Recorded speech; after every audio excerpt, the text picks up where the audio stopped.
إن الحمد لله والصلاة والسلام على رسول الله وعلى آله وأصحابه أجمعين. أعوذ بالله من الشيطان الرجيم. بسم الله الرحمن الرحيم.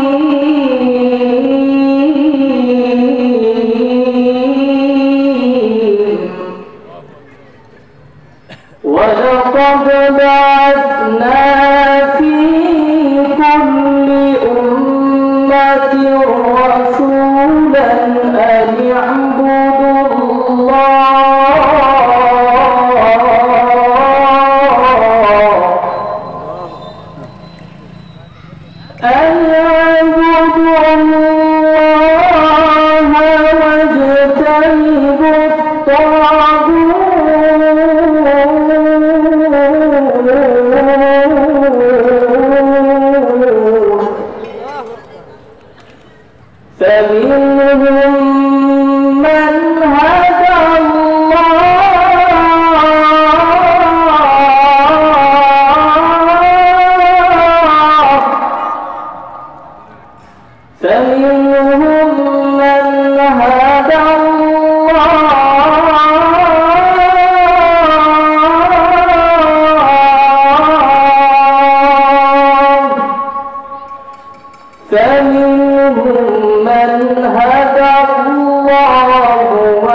اللهم صل على محمد وعلى آل محمد كما صليت على إبراهيم وعلى آل إبراهيم إنك حميد مجيد.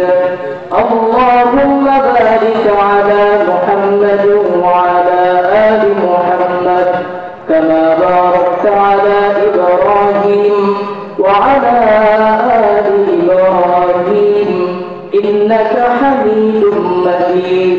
محبة الله পাকের জিকির করি লা ইলাহা ইল্লাল্লাহ লা ইলাহা ইল্লাল্লাহ। محبة একটু জোরে জোরে জিকির করি লা ইলাহা ইল্লাল্লাহ লা ইলাহা ইল্লাল্লাহ লা ইলাহা ইল্লাল্লাহ মুহাম্মাদুর রাসূলুল্লাহ। আলহামদুলিল্লাহ। উত্তর দুর্গাপুর সকল কবরবাসীদের মাগফিরাত কামনায় বিরাট ওয়াজ মাহফিল। উপস্থিত মহতারাম সম্মানিত সভাপতি, প্রধান অতিথি, বিশেষ অতিথি সহ অন্যান্য অতিথিবৃন্দ, আমার সামনে বসা অত্র এলাকার মুরব্বিয়ানে ইজম, আমার সমবয়সী যুবক বন্ধুগণ, স্নেহের ছোট ভাইয়েরা, পর্দার আড়ালে অবস্থানরত আমার শ্রদ্ধেয় সম্মানিতা মা ও বোনেরা, আল্লাহ জাল্লে জালালুহু ওয়া আম্মা নাওয়ালুহুর আলিশান দরবারে শুকরগুজার করি যে দয়াময় রব্বুল আলামিন আমাকে আপনাকে অত্যন্ত দয়া ও মায়া করে মেহেরবানি করে কনকনে শীতের মধ্যে হাজারো ঝামেলা থেকে যাচাই বাছাই করে নির্বাচনের মাধ্যমে মনোনীত করে কোরআনের শ্রোতা হিসেবে আমাদেরকে মনোনীত করেছেন। এজন্য আমরা খুশি না বেজা? খুশি হয়ে পড়ি আলহামদুলিল্লাহ। এই জবানের মালিক কে? আল্লাহর নাম কারো জোরে নেওয়া চাই। এই জবানের মালিক কে? এই শরীরে রক্ত দিয়েছে কে? এই জমিনের মালিক কে? আসমানের মালিক কে? কথা বলার শক্তি দিয়েছে কে? জমিনের মালিক আল্লাহ, আসমানের মালিক আল্লাহ, কথা বলার শক্তি দিয়েছেন আল্লাহ, রক্ত দিয়েছেন আল্লাহ। তো এগুলো ব্যয় একত্র করে জবানের সবটুকু আওয়াজ তুলে চিল্লায় বলি আলহামদুলিল্লাহ। লক্ষ্য করি দুরূদ ও সালাম বিশ্ব মানবতার কান্দারি, বিশ্ব মানবতার মুক্তির দিশারি আমার আপনার প্রাণপ্রিয় নেতা জনাবে মুহাম্মদুর রাসূলুল্লাহ সাল্লাল্লাহু আলাইহি ওয়াসাল্লামের উপর। প্রিয় ভাইরা, লম্বা চূড়া আলোচনা নয়, সংক্ষেপে দু একটি কথা বলে আমি আমার আলোচনা নীতি টানবো ইনশাআল্লাহ। এজন্য ভূমিকাতে কোনো কথা ছাড়াই একটা মেসেজ আপনাদের কাছে আমি প্রদান করে আমি এখান থেকে বিদায় নেব। আল্লাহ তাআলার কাছে শুরুতে তৌফিক কামনা করি, আপনাদের কাছে দোয়া কামনা করি রব্বুল আলামিন যেন এই অল্প সময়ের ভিতরে কোরআন এবং সেই হাদিসের আলোকে কিছু দিক নির্দেশনামূলক কথা বলার মতো হিম্মত, শক্তি, সাহস যেন আল্লাহ তাআলা আমাকে দান করেন। একটু জবান করে পড়ি আল্লাহুম্মা আমিন। আপনাদেরকেও ইখলাসের সাথে আমলের নিয়তে ধৈর্যের পরিচয়ে কথাগুলো শ্রবণ করার তৌফিক দান করেন। সকলেই করি আল্লাহুম্মা আমিন। আমরা যারা এখানে এসেছি, বসেছি, আমরা জান্নাতে যেতে চাই কিনা? চাই। আওয়াজটা নয় কম হইবে। জান্নাতে যেতে চাই কি চাই না? কে কে চাই? লিল্লাহি তাকবীর, লিল্লাহি তাকবীর। আলহামদুলিল্লাহ। আল্লাহ আমাদের সবাইকে জান্নাতের জন্য কবুল করুন। আমিন। যারা নামাজ পড়ে তারা কি জান্নাতে যেতে চায়? চায়। এই জন্য তো পড়ে, ঠিক কি না? যারা রোজা রাখে এরা জান্নাতে যেতে চায়। আবার যদি দেখবেন যারা নামাজ পড়ে না, রোজাও রাখে না, পর্দাও করে না, এদের কাছেও জিজ্ঞাসা করবেন, ভাই আপনি কি জান্নাতে যেতে চান নাকি জাহান্নামে যেতে চান? বলেন উত্তর কি দিবে? হ্যাঁ, ওরাও জান্নাতে যেতে চায়। তার মানে দুনিয়ার ময়দানে সকলেই জান্নাত চায়। যে ব্যক্তি নামাজ পড়ে সেই ব্যক্তিও জান্নাত চায়, যে ব্যক্তি নামাজ পড়ে না সেও জান্নাতে যেতে চায়। জান্নাতে যাওয়ার দাবিদার সকলেই, কিন্তু কাজ আমরা করি না। আল্লাহ রাব্বুল আলামিন বলেন, এই জান্নাতের মালিক আমি। জান্নাতের মালিক কে? আল্লাহ। আর জোরে বলেন আল্লাহ। মালিক আল্লাহ। তাহলে এই জান্নাত বন্টনের দায়িত্ব কার? আল্লাহ। সেই রব্বুল আলামিন বলেন, আমার জান্নাত, জান্নাতের মালিক আমি। আমি এই জান্নাত সকলকে দিব না, কারণ এই জান্নাত তো অদামি জান্নাত না। এই জান্নাত কত সুন্দর, এই জান্নাত কত দামি। আল্লাহ নবী বলেন, মালা আইনুন রাআত ওয়ালা উযুনুন সামিআত ওয়ালা খাতারা আন কলবি বাশারিন। এই জান্নাত কত সুন্দর তোমরা জানো নাকি? বলে কোন চোখ সেটা দর্শন করেনি। এমন জান্নাত যেটার বর্ণনা কেউ শোনেনি, এমন জান্নাত যেটা এত সুন্দর যার ধারণা করা কারোর পক্ষে সম্ভব না। এত সুন্দর জান্নাত আল্লাহ রাব্বুল আলামিন বানিয়ে রেখেছেন। রাব্বুল আলামিন বলেন, এই জান্নাতে সবাইকে আমি যাইতে দিব না। জান্নাতে যাওয়ার জন্য দুইটা কোয়ালিটি লাগবে। কয়টা কোয়ালিটি? দুইটা। আল্লাহ রাব্বুল আলামিন বলেন, দুইটা কোয়ালিটি যার ভিতরে পাওয়া যাবে আমি আল্লাহ রাব্বুল আলামিন তাকে জান্নাতের মেহমান বানিয়ে দিব। সূরাতুল কাফের ভিতরে রাব্বুল আলামিন বলেন, ইন্নাল্লাযীনা আমানু ওয়া আমিলুস সালিহাতি কানাত লাহুম জান্নাতুল ফিরদাউসি নুজুলা। দহন করে করি আল্লাহু আকবার। রব্বুল আলামিন বলেন, এক নম্বর বৈশিষ্ট্য হলো তোমাকে ঈমানদার হতে হবে। কি হতে হবে? ঈমানদার। বলবেন তো বুঝতে কইলে থাকে এতদিন ধরে ঈমান আনছি, এখন আপনি বলতেছেন ঈমানদার হওয়া লাগবে। আমরা তো ঈমান আছে, ঠিক না? ঠিক। আমরা রব হিসাবে কাকে মানি? আল্লাহ। বলে বলি আল্লাহকে মানি। ঈমান আছে। এই ঈমানদার যারা আমরা দাবি করি, আমাদের কি উদ্দেশ্য করে আবার রব্বুল আলামিন সূরা নিসার ভিতরে বলেন, ইয়া আইয়ুহাল্লাযীনা আমানু বিল্লাহ। জবান খুলে পড়ি আল্লাহু আকবার। রব্বুল আলামিন বলেন, ও হে যারা ঈমানের দাবি করো, তোমরা ঈমান আনো। সুবহানাল্লাহ, সুবহানাল্লাহ। তাদেরকে বলছেন ঈমানদারদেরকে বলতেছে তোমরা ঈমান আনো। তার মানে আমরা যারা ঈমানের দাবি করি, আসলে আমরা প্রকৃত ঈমানদার এখন হইতে পারি নাই। ঈমানের শর্ত এখনো আমরা পূরণ করতে পারি নাই। ঈমানদার আমরা আছি, আমাদের কি ঈমান আনতে হবে? এবার বলেন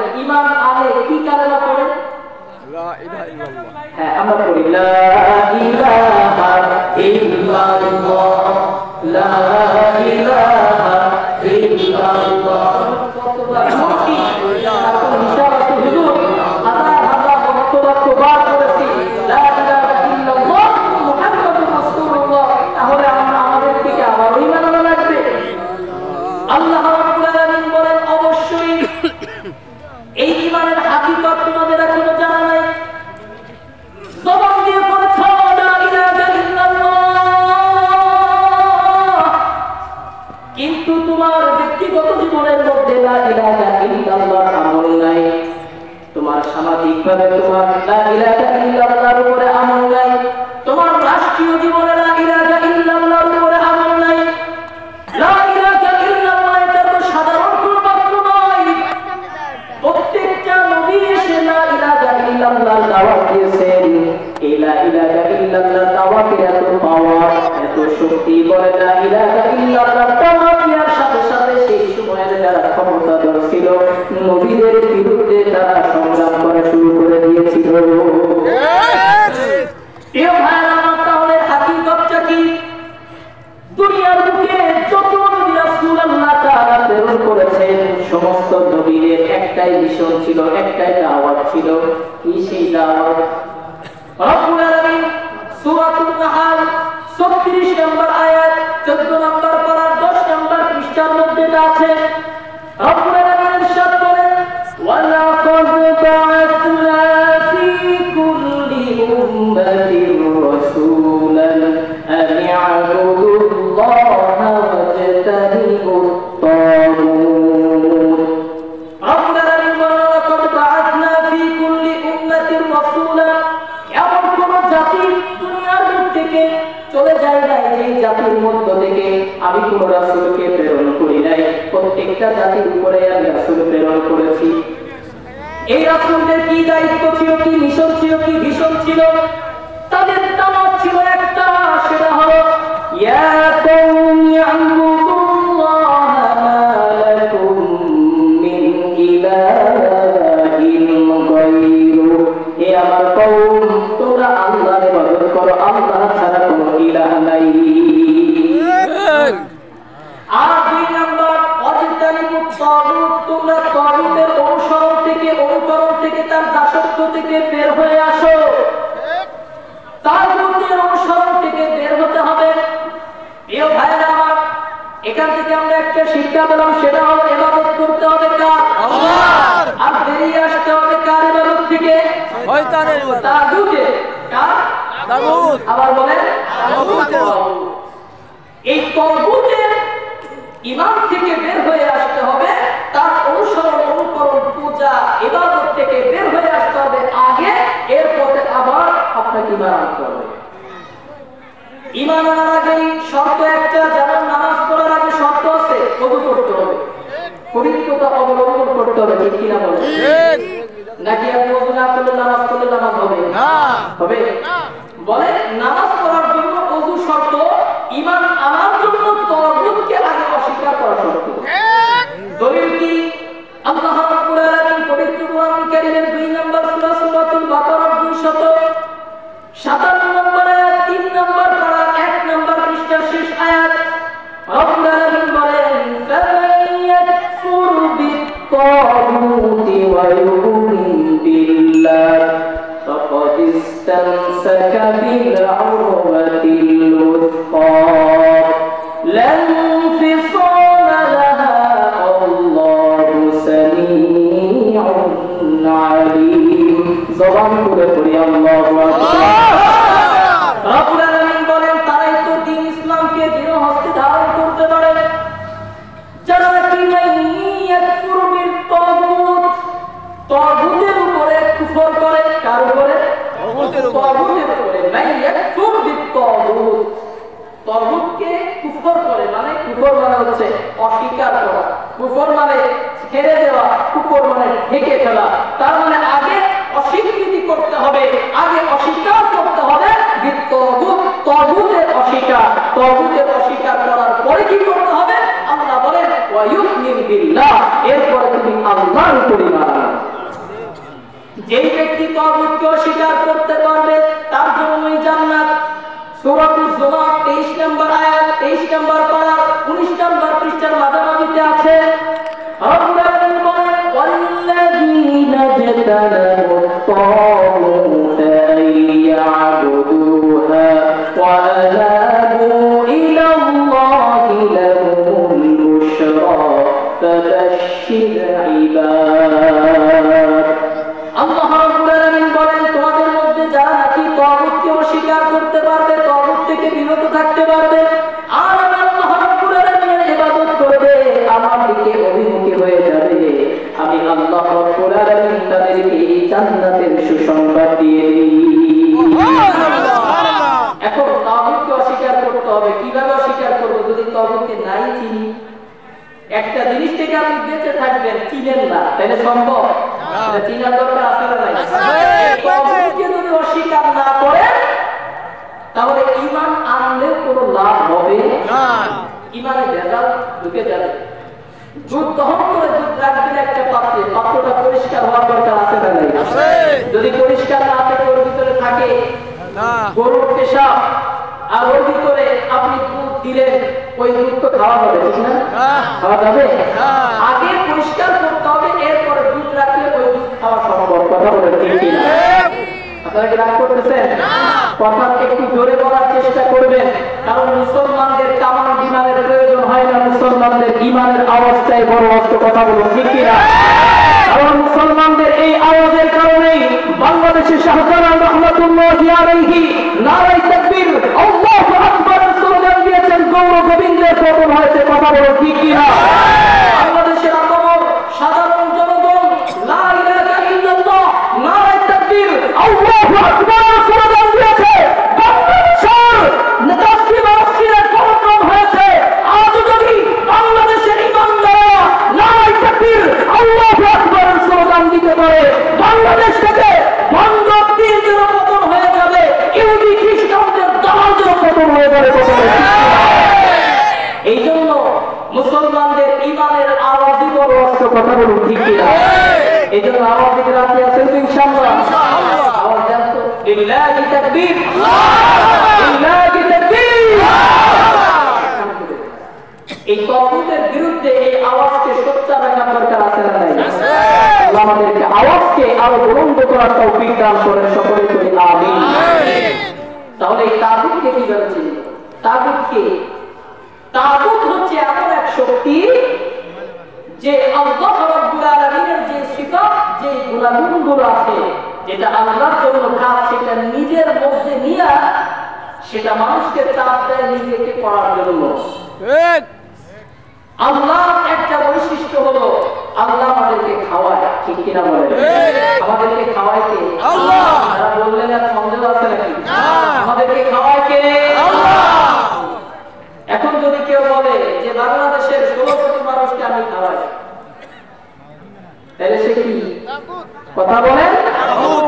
তাগুত বলতে ভয় পাচ্ছেন নাকি?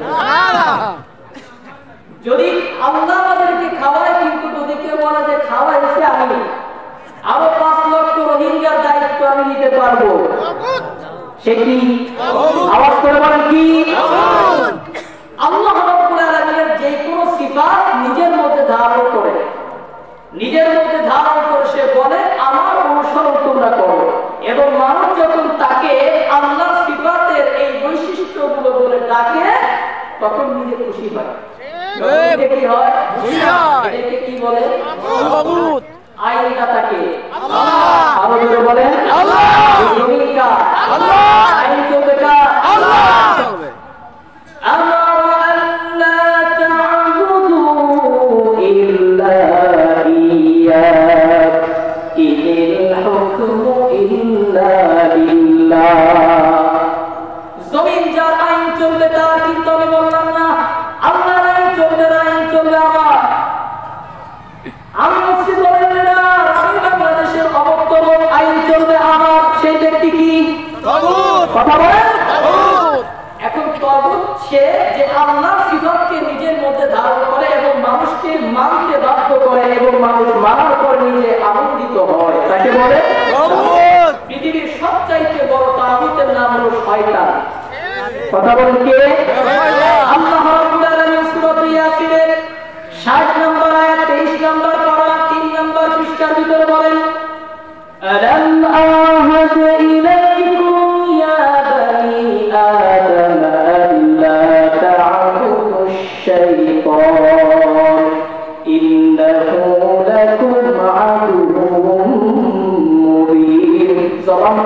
আল্লাহু আকবার। আল্লাহ রাব্বুল আলামিন বলেন, আমি কি তোমাদেরকে মানা করি নাই? আমি তোমাদেরকে কি বলি নাই? তোমরা শয়তানের দাসত্ব করবে না, তোমরা শয়তানের অনুসরণ করবে না, তার ইবাদত করবে না। আচ্ছা বলেন তো, শয়তান কি বাংলাদেশে আছে? আছে। দেখছেন কি? দেখি মানুষ কেউ দেখছি আমরা? আরে নাও বলতে পারছি না, আমরা কি দেখছি কেউ? না, তার দেখা যায় না। কিন্তু শয়তানের যদি আমরা নাই দেখি, তাহলে শয়তানের ইবাদত করলাম কেমন? মনে শয়তানকে আমরা দেখি নাই, কিন্তু শয়তান যেইভাবে করতে বলছে ওইটা আমরা করি। এই জন্য শয়তানের বলার কাজ করার কারণে শয়তানের ইবাদত করা হয়, ঠিক কিনা বলেন?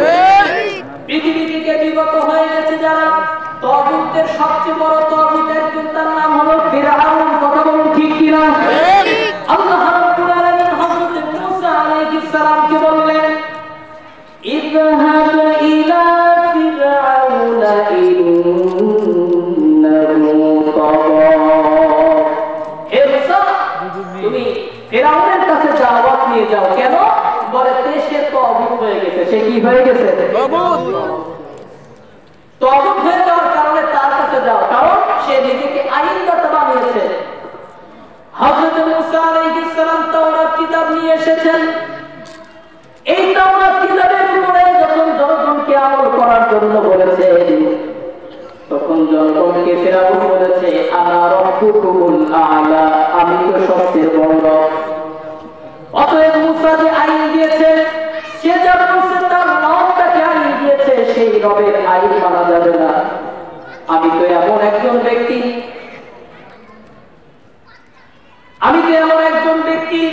যে সবচেয়ে বড় রব। এই মিশরের সব ক্ষমতা আমার, এমনকি নির্মতকে আমি যা বলি নির্মত তাই শুনতে পারত। অতএব সব ক্ষমতা আমার, অতএব আইন চলবে আমার। আল্লাহ রাব্বুল আলামিন বলেন, আল্লাহ আইনের উপরে যে আইন বানায় সে তো সাধারণ কোন মানুষ আর থাকতে পারে না, তাকে আমি আল্লাহ রাব্বুল আলামিন তাগুত হিসেবে ঘোষণা করে দিই।